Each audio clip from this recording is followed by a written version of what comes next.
আসসালামু আলাইকুম রহমতুল্লাহি ওবরাকাতুহ। সম্মানিত দর্শক, বাংলাদেশে নতুন রাষ্ট্রদূত ব্রেন্ট ক্রিস্টেনসেন যোগদান করেছেন। বেশ লম্বা-চড়া এবং এত যাকে বলা হয় দৃষ্টি আকর্ষণকারী মার্কিন রাষ্ট্রদূত ইতিপূর্বে বাংলাদেশে কখনো আসেননি। তিনি যদি তারেক রহমান সাহেবের পাশে দাঁড়ান কিংবা জামাতের আমিরের পাশে দাঁড়ান, তাহলে জামাতের আমির এবং তারেক রহমান সাহেবকে মনে হবে রীতিমতো বামুন, তার কোমর পর্যন্ত। এবং তিনি যেভাবে আমাদের প্রধান সেনাপতির পাশে দাঁড়িয়ে নাই, পাশে বসেছেন, এতেই মানে অনেকের পিলে চমকে গেছে। সেনাপ্রধান অনেক দূরে বসে আছেন। আমাদের তো সেনাপ্রধান বাংলাদেশে অ্যাভারেজ যে হাইট সেরকম 5 ফিট 5 ইঞ্চি বা 6 ইঞ্চি। আবার একটু উনি নাদুস মোটা হওয়ার কারণে তাকে আরও খাটো মনে হয়। আর অন্যদিকে মিস্টার ব্রেন্ট ক্রিস্টেনসেন তিনি 7 ফিট না 6.5 ফিট, এটা নিয়ে আমার যথেষ্ট সন্দেহ আছে। আবার তার মধ্যে আবার বেশ মোটা-সোটা। তো কাজেই তার পাশে যদি সেনাপ্রধান দাঁড়াতেন, একটা বেজ্জতি কাণ্ড ঘটে যেত।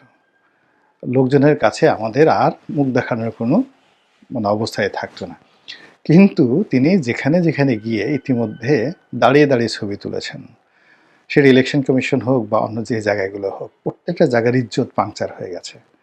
আমাদের কেন জানি এখন রাষ্ট্র ক্ষমতাতে সুরঞ্জিত সেনগুপ্তর মতো ওরকম লম্বা-চড়া, তোফায়েল সাহেবের মতো ওরকম সুদর্শন, স্মার্ট রাজপুরুষ নেই, কিংবা হোসেন মোহাম্মদ এরশাদ সাহেবের মতো ওইরকম রাজপুরুষ নেই। ওনার যারা লোকজন ছিলেন, মন্ত্রী এমপি ছিলেন, সবাই লম্বা-চড়া ছিল। আর আমরা এখন কি বলবো, সব খাটো লোক পেয়েছি, বাট্টু লোক পেয়েছি। আমাদের গিয়ে দেখেন ডক্টর মোহাম্মদ ইউনূস এভারেজ খাটো, এরপরে প্রধান নির্বাচন কমিশনার খাটো, সেনাপ্রধান খাটো, তারপরে ভবিষ্যৎ প্রধানমন্ত্রী তারেক রহমান সাহেব খাটো, তারপরে ভবিষ্যৎ প্রধানমন্ত্রী আমিরে জামাত আরও খাটো, তারপরে ভবিষ্যৎ স্বরাষ্ট্রমন্ত্রী ডক্টর আবদুল্লাহ তাহের আরও খাটো। এরকম খাটো একটা জায়গার মধ্যে আমরা পড়ে গেছি। তো এই সকল খাটো রাজনৈতিক নেতৃবৃন্দ যারা আছেন, তাদের পাশে যখন এরকম ব্রেন্ট ক্রিস্টেনসেনের মতো সেই বিশাল দেহী লোকজন দাঁড়ান, এমনি একটা ইনফেরিয়র কমপ্লেক্স চলে আসে।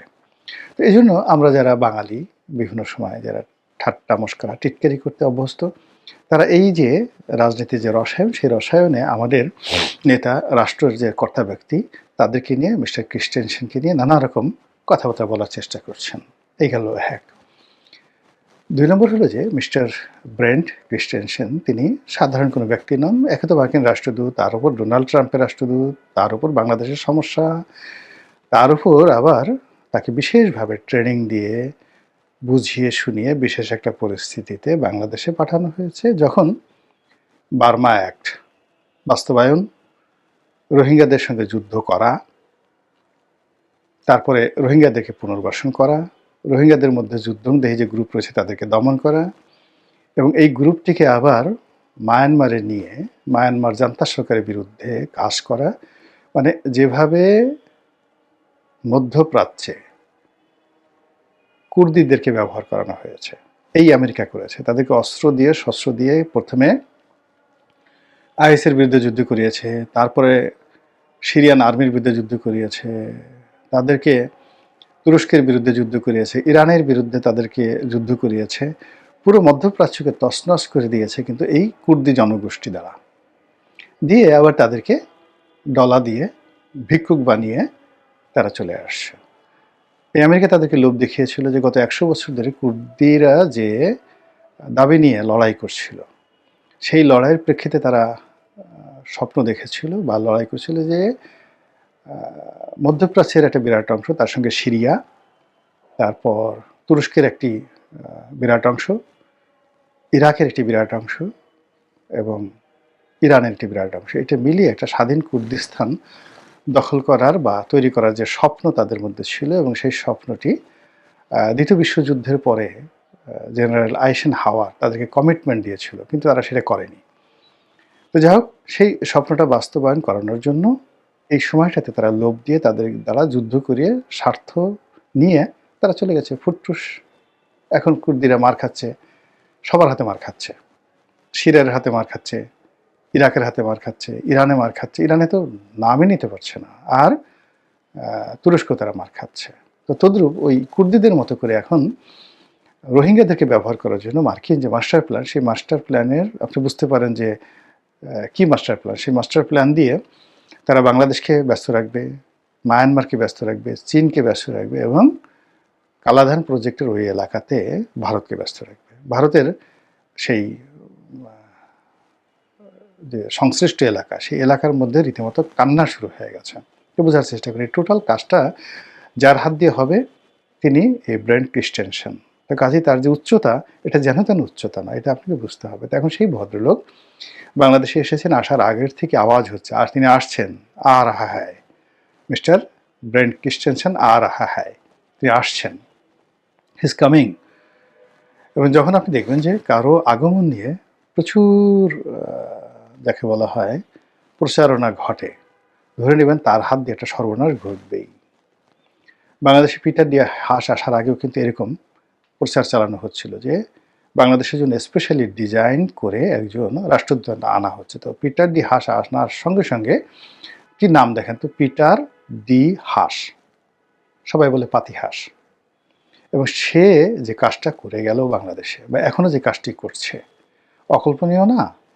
তো পিটার ডি হাঁসের আসার আগে যেভাবে তোড়জোড় করেছিল বাইডেন প্রশাসন, তার চেয়ে 100 গুণ তোড়জোড় করেছে ডোনাল্ড ট্রাম্প প্রশাসন এই ভদ্রলোক আনার জন্য। এবং পিটার ডি হাঁস আসার আগে যারা ছিলেন তারা মানে এরকম দীর্ঘমেয়াদে বাংলাদেশে প্রায় 17 মাস বা 1.5 বছর কন্টিনিউয়াসলি মানে চার্জ দ্য অ্যাফেয়ার্স ভারপ্রাপ্ত রাষ্ট্রদূত দিয়ে আমেরিকা চালায়নি। কিন্তু মিস্টার ব্রেন্ট ক্রিস্টেনসেনের কার্যকালকে গ্লোরিফাই করার জন্য, গুরুত্ব দেওয়ার জন্য তারা এই 17 মাস ধরে তাকে ট্রেনিং দিয়েছে, তার নিয়োগ চূড়ান্ত করেছে, এবং করে তাকে সেইভাবে এম্পাওয়ার্ড করেছে, এবং সেই পাওয়ার নিয়ে তিনি এখন বাংলাদেশে ঘোরাফেরা করছেন। তার সেই বিশাল দেহ নিয়ে তিনি যার পাশে দাঁড়াচ্ছেন, মুহূর্তের মধ্যে সেটা ম্রিয়মাণ হয়ে যাচ্ছে। যেখানে যাচ্ছেন সেই জায়গার সর্বনাশ ঘটে যাচ্ছে, সেখানে একটা আতঙ্ক তৈরি হচ্ছে, একটা বিতর্ক তৈরি হচ্ছে। কেন, কি কারণে নির্বাচন হয়ে যাবে, এখন সব কিছু হচ্ছে, কেন এরকম হবে, এই জিনিসগুলো নিয়ে আলোচনা হচ্ছে। তো যাই হোক, মিস্টার রাষ্ট্রদূত, মার্কিন রাষ্ট্রদূত, তিনি কথা বলেনই নি বলতে গেলে, শুধু একটাই কথা বলছেন, যে কথা তছনছ হয়ে গেছে সব কিছু। তাকে নিয়ে ঘুসঘুস কুসকুস ফুসফুস করার কোনো অবকাশ তিনি রাখেননি। তিনি সোজা বাংলায় বলে দিয়েছেন যে তিনি এই বাংলাদেশে বসে আওয়ামী লীগ, বিএনপি, জামাত, হেফাজত, তারপর সে তাবলিগ যারা আছে, এমনকি ঢাকা শহরে গুন্ডা পান্ডা, আন্ডারওয়ার্ল্ডের ডন, তারপর শেষে যারা পথবধূ পতিতা, যারা তৃতীয় লিঙ্গের মানুষ, তাদের সাথেও তাদের যোগাযোগ হয়, বাংলায় বলে দিয়েছেন। এবং এটা তারা তাদের রুটিন ওয়ার্ক অনুযায়ী কাজ করে। কথাটা কেন আসলো? কেউ কেউ বলার চেষ্টা করছিল যে আওয়ামী লীগের সঙ্গে তাদের একটা যোগাযোগ আছে। তো তিনি কোনো নাম মেনশন না করে তিনি বলছেন শুধু আওয়ামী লীগ না, বাকি সবার সাথে তাদের যোগাযোগ আছে। ফলে কি হলো, অন্যান্য যারা আছেন তারা চুপচাপ রয়ে গেছেন। এর কারণে যদি আমেরিকা খোঁটা দিয়ে বলে যে আওয়ামী লীগের জমানাতে তোমরা কি গোপনে এই কাজ করোনি, তাদের কাছে তো সব রেকর্ড আছে। ফলে পুরো রাজনৈতিক অঙ্গন তার এক বক্তব্যে চুপচাপ হয়ে গেছে। তা বোঝার চেষ্টা করুন যে তিনি কি কথা শিখে এসেছেন। আর আমেরিকা এমন একজন লোকে পাঠিয়েছে যে যাকে দাঁড়া করাইলে বাকি সব ছোট হয়ে যায়, তার যে উচ্চতা, এবং সেই উচ্চতা নিয়ে তিনি নির্বাচন কমিশনে যাচ্ছেন, সেই উচ্চতা নিয়ে তিনি চিফ জাস্টিসের কাছে যাচ্ছেন। ও আমাদের চিফ জাস্টিসও কিন্তু লম্বা না, তিনিও ওই আমাদের প্রধান সেনাপতির মতো ওইরকমই গাট্টা গুট্টা আর কি। তো যার জন্য যেখানে যেখানে যাচ্ছেন, যারা বুদ্ধিমান তারা মানে চেয়ারে বসে ওনার সাথে ছবি তুলছেন। আর যারা এই সতর্কতাটুকু অবলম্বন করতে পারেনি, যারা দাঁড়িয়ে ছবি তুলতে গেছেন, তাদের সবারই কিন্তু ইজ্জতহানি ঘটে গেছে ইতিমধ্যে। এখন এই যে মিস্টার রাষ্ট্রদূত, তিনি যে দৌড়দাড়ি করছেন এই নির্বাচনের এই সময়টাতে, যখন সবাই ধরেই নিয়েছে এখানে 90% বিএনপি ক্ষমতা আসবে, 10% জামাত ক্ষমতা আসবে। তো এই অবস্থায় তিনি সবার সাথে যোগাযোগ করছেন। ইট মিনস তিনি কাউকে এভাবে নম্বর দিচ্ছেন না। ইট মিনস তিনি যে এই মুহূর্তে নির্বাচনের যে ডামাডোল, সেই ডামাডোলকে তিনি গুরুত্ব দিচ্ছেন না। তিনি তার যে রুটিন ওয়ার্কগুলো করে যাচ্ছেন, সেই রুটিন ওয়ার্কগুলো দেখে আপনি কি বলবেন জাগো বাহে কণ্ঠে সবায়, কিংবা আপনি বলবেন পায়ের আওয়াজ পাওয়া যায়, অথবা আপনি কি বলবেন কিসের আওয়াজ পাওয়া যায়, নাকি শুধু দেখবেন তুমি আসলে বা তুমি গেলে শুধু চেয়ে চেয়ে দেখলাম, আমার বলার কিছু ছিল না। মহান আল্লাহ আমাদের সবাইকে হিদায়াত দান করুন এবং হেফাজত করুন। আসসালামু আলাইকুম ওয়া রাহমাতুল্লাহি ওয়া বারাকাতুহু।